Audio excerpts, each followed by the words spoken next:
Hello and welcome to the video from MSI. We are here to talk about the recently released UEFI BIOS firmware for the AM5 motherboards.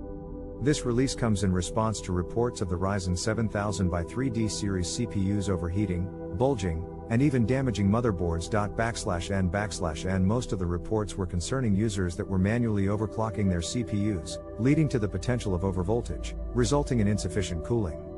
MSI has since then released a BIOS update that limits the overvoltage of these CPUs, as well as dynamic boost enhanced mode technology, to provide an optimized performance with greater stability. /n/n The new BIOS limits the voltages of the Ryzen 7000X3D processors and also restricts direct voltage and frequency adjustments. This is meant to ensure the safety of the CPU because of the absence of manual overclocking.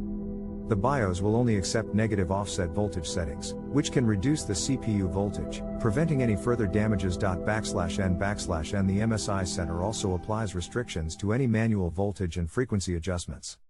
In addition to this, MSI also included the enhanced mode boost in BIOS, for anyone looking to enhance the performance of their 7000X3D CPUs, which optimizes the PBO settings.